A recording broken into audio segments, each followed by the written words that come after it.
మన ప్రభువును మన రక్షకుడైన యేసుక్రీస్తు నామములో మీ అందరికీ నా హృదయపూర్వకమైన శుభాభివందనాలు తెలియజేస్తున్నాను.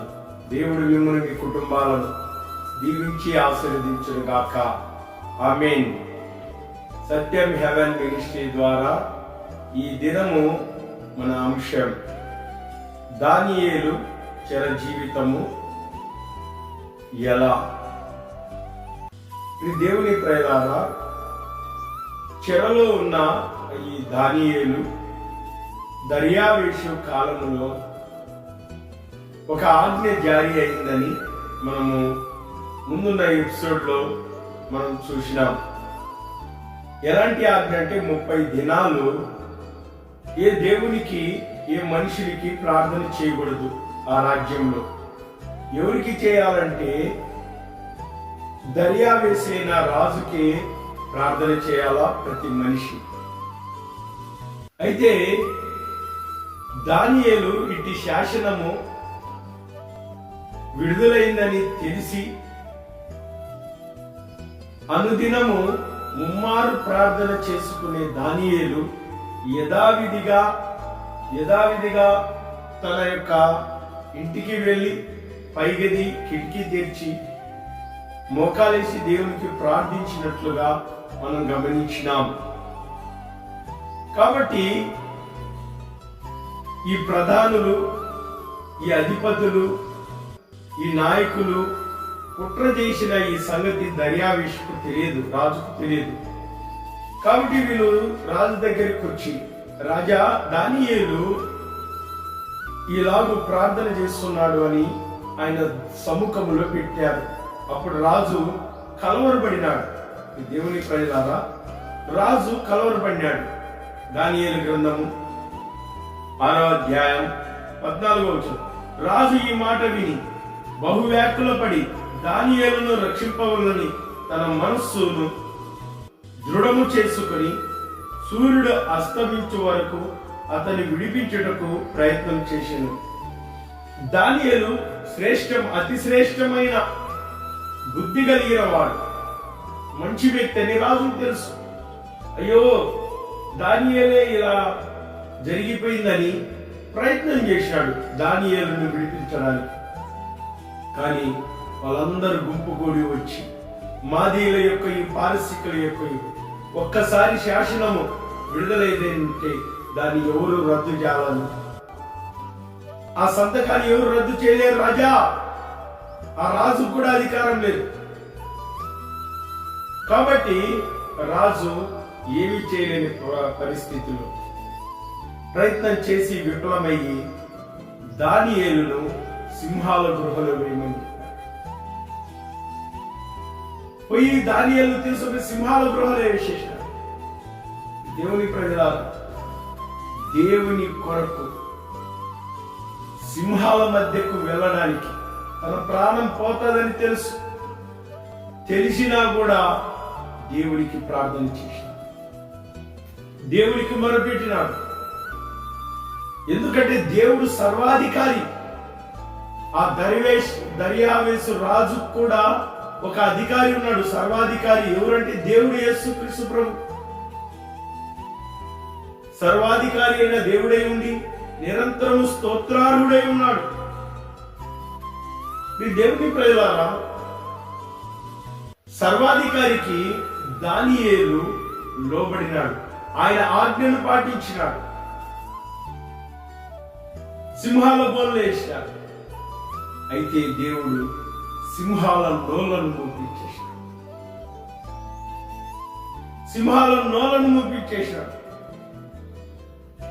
ఇప్పుడు దేవుని ప్రియులారా, రాజుకు నిద్ర పట్టలేదు. ఉదయాన్నే లేచి ఆ సింహాల గృహ దగ్గరికి వచ్చి మాట్లాడుతున్నాడు. ఏమని మాట్లాడుతున్నాడు చూడండి, 16వ వచనం. అంతటా రాజు ఆజ్ఞేయగా ఒంట్రోతులు దానియేలు పట్టుకొని పోయి సింహాల గృహలో పడద్రోయగా రాజు, నీవు అనుదినము తప్పక సేవించున్న నీ దేవుడే నిన్ను రక్షించునని దానియేలుతో చెప్పాడు. దేవుని ప్రజలారా, దానియేలుతో చెప్పాడు. అప్పుడు నిద్ర పట్టలే ఆయనకు. తెల్లవారుజామునే వేగురులు లేచి పరిగెత్తుకుంటూ సింహాల గృహ దగ్గరికి పోయినాడు. 19వ వచనం, తెల్లవారుజామున రాజు వేగురుమే లేచి సింహాల గృహ దగ్గరకు త్వరపడిపోయాను. అతడు గృహ దగ్గరకు రాగానే దుఃఖ స్వరముతో దానియేలుని పిలిచి, జీవము గల దేవుని సేవకుడు అయిన దానియేలు. ఒక రాజుకు చెర జీవితంలో ఉన్న దానియేలు ఎలాంటి వ్యక్తి అంటే, రాజుకు ఏమని అర్థమైందంటే ఒక బానిస, ఒక చెర జీవితంలో ఉన్నవాడే. ఒకవేళ అధికారి అయి ఉండొచ్చు, కానీ చెరలో ఉన్నాడు. చెరలో ఉన్న దానియేలు గురించి రాజు అంటున్నాడు, జీవము గల దేవుని సేవకుడు అయిన దానియేలు. ఒక అధికారి కదా, అధికారి అయిన దేవునికి సేవకునిగా, దేవుని ప్రేమించిన వ్యక్తిగా, దేవుని ఆజ్ఞను నెరవేర్చేవాడుగా దానియేలు చెర జీవితంలో కనిపిస్తాడు. ఆ కష్టంలో, బాధల్లో, నిందల్లో, అవమానాల్లో అయినప్పటికీ చెర జీవితంలో దేవుణ్ణి స్తుతించేవాడుగా, కనపరిచేవాడుగా, దేవుని మహిమపరిచేవాడుగా, దేవునికి భయపడేవాడుగా దానియేలు చూస్తుంది. జీవగల దేవుని సేవకుడు అయిన దానియేలు, నిత్యము నీవు సేవించుతున్న నీ దేవుడు నిన్ను రక్షించగలిగినా అని అతన్ని అడగగా, అందుకు దానియేలు, సింహాల గృహకు బయట రాజు మాట్లాడుతున్నాడు, దానియేలు నీ దేవుడు నిన్ను రక్షించనా? అప్పుడు సింహాల గృహంలో నుండి ఒక స్వరం, రాజు చిరంజీవి అవునుగాక, రాజు చిరంజీవి అవునుగాక.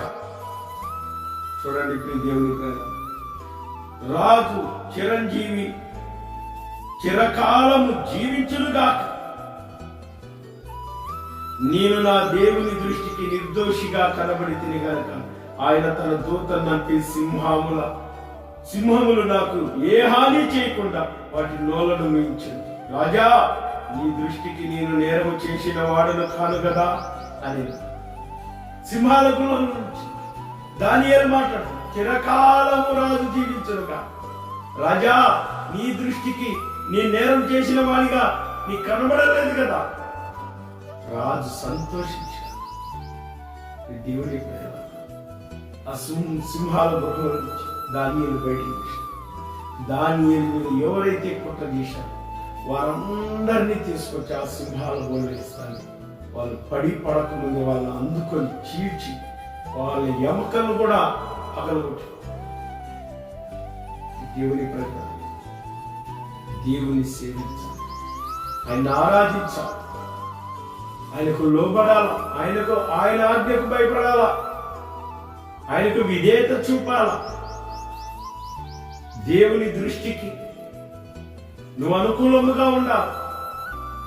మనుషులు సంతోషపెట్టేవాడు దేవుని సంతోషపెట్టలేడు. దేవుని ప్రజలారా, దానియేలు చిర జీవితంలో దేవుని సంతోషపెట్టాడు. ఆ బానిసత్వంలో నువ్వు ఏ దేశంలో ఉన్నా, నువ్వు ఏ ప్రాంతంలో ఉన్నా, ఏ కష్టంలో ఉన్నా, అక్కడనే నువ్వు దేవునికి దృష్టికి అనుకూలంగా ఉన్నావు. దేవుణ్ణి సంతోషపెట్టావు. దేవుడు నిన్ను రక్షిస్తాడు, నీ కుటుంబాన్ని రక్షిస్తాడు, నిత్య జీవము, నిత్య రాజ్యం. అటు భాగ్యము ధన్యత. ఈ యొక్క యూట్యూబ్ ఛానల్ వీక్షిస్తున్న మీ కుటుంబం దేవుడు అనుగ్రహించుకున్నాడు. ఆమేన్.